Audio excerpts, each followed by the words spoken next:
My name is Nancy. And I'm Adrienne, and we are education consultants and teachers of the visually impaired working for the state of Connecticut for the Department of Aging and Disability Services. Today we're going to be talking about the expanded core curriculum. We will be joined by a high school student who will share her experiences in all areas of the expanded core curriculum. The ECC is the set of skills and concepts needed by students with visual impairments to ensure they can access the curriculum. The expanded core curriculum was developed in order to ensure equal educational access for students with blindness and low vision.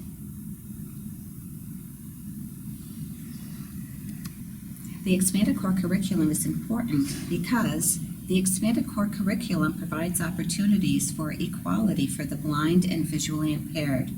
To not teach it is to deny this basic human right. The 9 areas of the expanded core curriculum are compensatory access, sensory efficiency, assistive technology, orientation and mobility, independent living skills, social interaction skills, recreation and leisure, career education, and self-determination. Hi, Emma. Can you tell us a little bit about yourself? My name's Emma. I'm a high school junior. I'm 16 and I go to Connecticut School District. I love reading, writing, and I love debating as well. I'm a martial artist and I also have a visual impairment. I have a condition called ocular albinism, which is a genetic condition that causes a severe lack of pigment in the eyes, skin, and hair. My base acuity is about 20/80, but my functional vision decreases based on light or moodiness or whether I'm tired. Really, my functional vision can vary greatly on a day-to-day basis. The first area of the expanded core curriculum we will be exploring is compensatory skills. Compensatory or functional skills are needed to access the general curriculum. These include literacy skills, communication, and specialized instruction. Emma, how do you access the materials that you need on a daily basis? On a daily basis, I use my iPad. And right now, I have it open to Bookshare, kind of showing everything that I'm reading now. I love Bookshare because I can change the font to make it as big as I want and change the background to reduce visual fatigue, which is why mine is bright yellow. I can also use it to hear the book instead of read it when I'm very visually fatigued, which is super helpful. I also use photocopies when I can't access something through technology. For a while I didn't have a textbook, so I just carried around a giant sheet of my textbook chapters, and they were huge, but they worked. Sensory efficiency refers to using the senses to gather information. Visual function, auditory function, tactile discrimination, the senses of taste and smell. Do you use any of your other senses throughout your school day? I find myself asking teachers to narrate what they're doing very often in the classroom, because even if I can see what they're doing, like on a PowerPoint or a slideshow, which isn't super often, it's hard for me to track what's going on the board and then look down at my notes and keep track of what's going on. So if they narrate what's happening, I can get a better understanding of the lesson in general. And for me, even just aside from my visual impairment, I'm an auditory learner, so it helps me in that regard, just unrelated to visual impairment. And I feel like a lot of other students too. And I don't use touch as much during a lesson because I'm low vision rather than totally blind. But I do use it sometimes, during my chemistry class. There was a time when we used wooden models of molecules, and my teacher would hold it up for the rest of the class and show the attraction between molecules, and I couldn't see that, so she would hand me the molecule and I could feel what she was showing everyone. And that really, really helped me gain a better understanding of what we were doing. Assistive technology includes any item, equipment, software, or device used to access the curriculum. What assistive technology do you find to be the most useful? I love Apple accessibility features. They come preloaded with a lot of really helpful apps.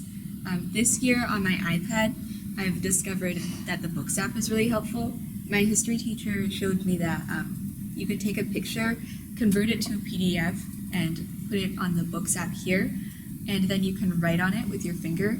So here I have my chemistry review that I just kind of wrote all over, you can see, and I could enlarge it as big as I wanted it to be so that I could write on it more easily. And for my iPhone, I also use a lot of just built-in accessibility features. No one really taught me how to use it. I just kind of went to the general section on settings, clicked on the accessibility feature, and went to the vision section. And pretty much everything there is enabled so that my text is larger, and if I want, I can have the screen read itself to me and magnify things for finer detail. And all of that is just built into Apple products. Orientation and mobility is provided by professional staff with training on techniques needed by students to safely travel in school, at home, and in the community. Emma, do you have any experience with orientation and mobility instruction, and do you ever travel using a cane? I have had recent orientation and mobility. I've had it a lot last year, and I learned how to use a cane for the first time the year before. My vision has been the same throughout my life, but the cane has helped me become more independent so that I don't rely on my parents as much. I didn't realize, like none of my family members did, how much I relied on their help in public places, like mirroring their steps so that I didn't trip on a curb, or just kind of staying in the bubble with them so that I didn't run into people.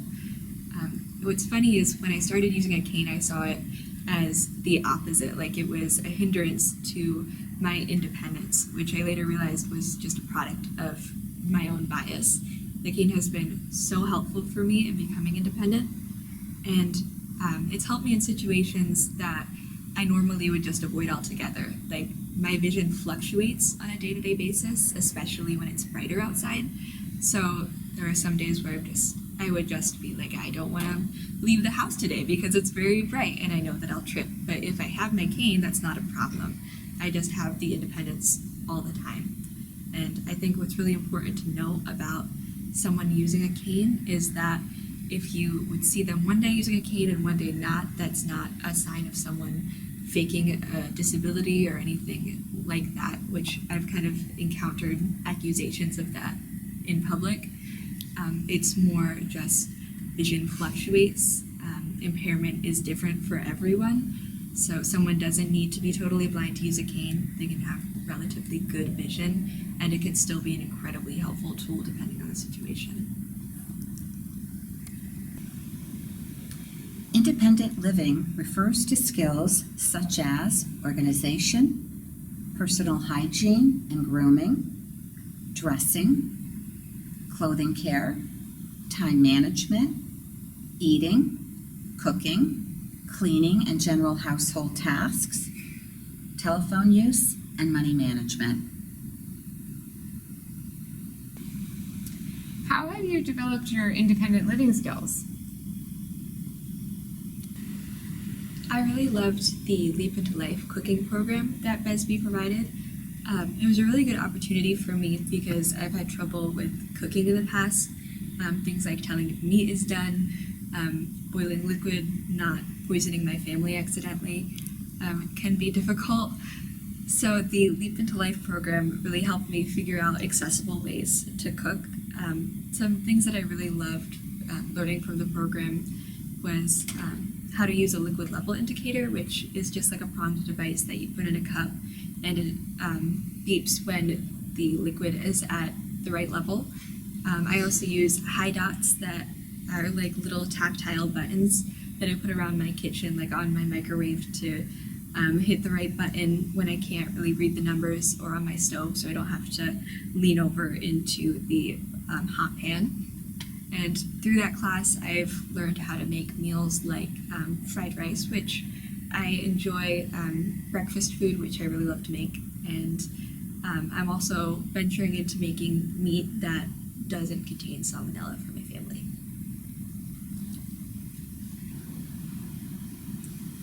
Social interaction is an area pertaining to skills like appropriate body language, social communication, effective conversation patterns, cooperative skills, interactions with others, social etiquette, development of relationships and friendships, and knowledge of self. Emma, how has your visual impairment impacted you socially?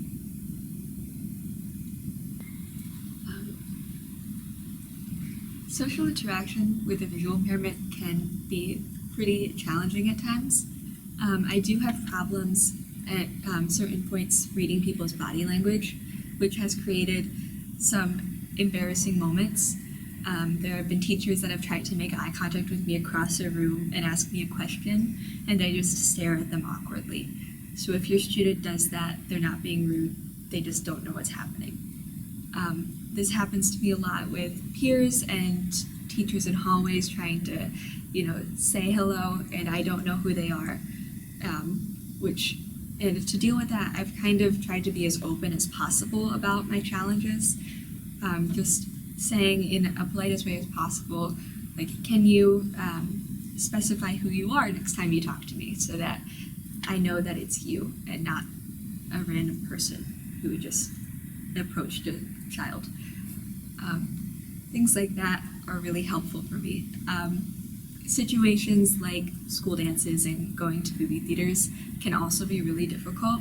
If I get separated from people I know, it can create a lot of awkwardness.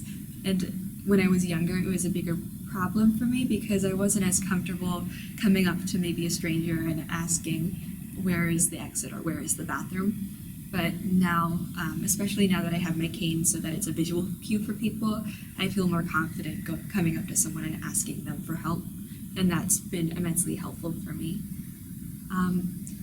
I've had a lot of difficulty in this area, but I think the most important things I've learned are to be more upfront about what I need, and to also make it more comfortable for people so that they can ask me questions about what I need, which is why I use humor a lot when addressing my visual impairment. It makes people more comfortable and more able to ask questions without feeling awkward in my experience. Recreation and leisure skills provide opportunities for students to stay healthy, pursue hobbies, and enjoy the company of others with similar interests. These include play, physical activity, health, fitness, and individual sports, team and spectator sports, leisure activities, and hobbies. What activities do you do for recreation and leisure, and are there any adaptations that you use that you find useful? Some of my hobbies include reading and writing, which I really love. I have done martial arts since I was 5, so that's a big part of my life. And I also really love debating. I was on my debate team at my last school, and I'm launching a new one at my current school. And for my martial arts, accommodations are a little bit interesting because it's such a contact sport. Really, what's helped me the most is having the people in my dojo be aware of my visual impairment, so that if I kick them in the head a little harder than I should, they know that it's because of my lack of depth perception and not because I hate them. Things like that are really helpful for me. Also, with the debate club, that I was a part of, I really had to use advocacy and kind of creative solutions. I did speech as part of the debate club, and one of the main areas that I was judged on was eye contact. So before each speech, I had to give a little presentation about why eye contact was not always possible for me. And timing cues that were always visual were also not possible. So I had to time my speeches more accurately than some of my peers. Things like that just kind of were accomplished by being open with my challenges and finding as creative solutions as we could. Career education should be introduced early and should include career exploration and job placement. Emma, do you have any career interests, and how did you develop those interests?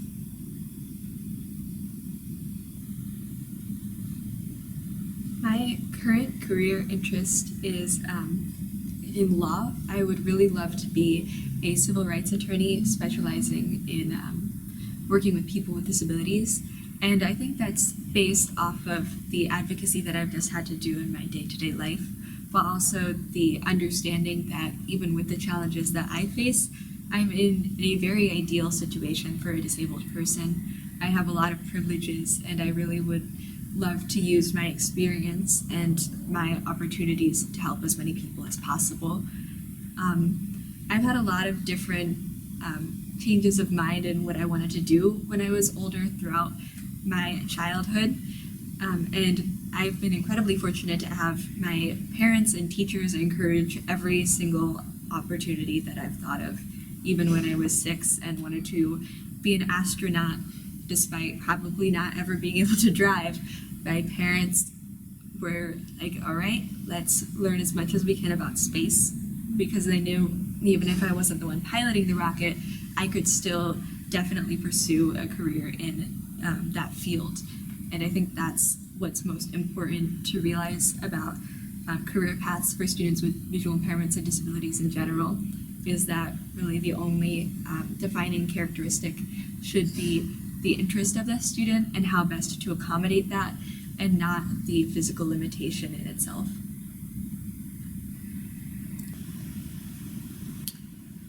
The final area of the expanded core curriculum is self-determination and advocacy. Students need to have an understanding of their visual conditions and accommodations they need. How have your advocacy skills developed throughout the years? Even with everyone working as hard as they can to provide me with the accommodations I need, advocating is still something that I just need to do on a daily basis in order to have the best education possible. I advocate frequently for things like the seat at the front of the room or larger print, or things that might have just slipped my teachers' minds in a very innocent mistake. When I was younger, I had a lot more trouble advocating for things that I needed, because I viewed what I needed as more a favor that a teacher granted me as opposed to a legal right, which it is. If a teacher would provide me with something that's large print, I would consider that something nice that they would do for me, as opposed to just something that was part of their job. And as I got older and my awareness of my legal rights and my 504 plan increased, that kind of changed, and I was able to become more assertive and a better advocate for myself. I've had both an IEP and 504. I've switched back and forth multiple times based on the districts that I've lived in. And both plans have provided me with pretty much the same accommodations, but it's been really helpful in having meetings with my guidance counselor and teachers to learn exactly what it was that I was entitled to and how best to provide it. I think it was really eye-opening for both me and my teachers. I remember one 504 meeting I had that was particularly influential was at the beginning of the school year when my teachers didn't know me very well, and my visual itinerant passed a pair of simulator goggles around that mimicked my vision. And I found it pretty funny because as each adult put on the glasses, the room got more and more quiet. I think it was a moment of realization for everyone that what they were providing was not just something that made my life a little easier, but something that was essential. Do you have any final thoughts on your experiences as a student with a visual impairment?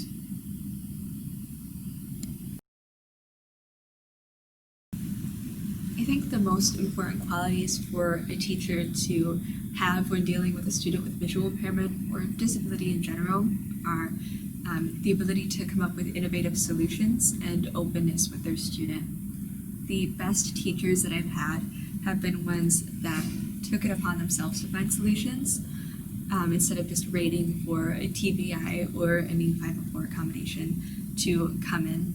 They asked me what I needed, and we brainstormed together ways that I could create solutions, or they could create solutions that would be best for me. That really made my life physically easier in the classroom, but also added this sense of openness and security and a really beautiful relationship between me and the teacher that I think is important in every classroom between the teacher and every student. In addition, it's really important to me with teachers that we have a relationship that's very open when we're discussing my disability, because I've had difficult situations in which teachers have felt awkward or a little apprehensive to ask me what I needed.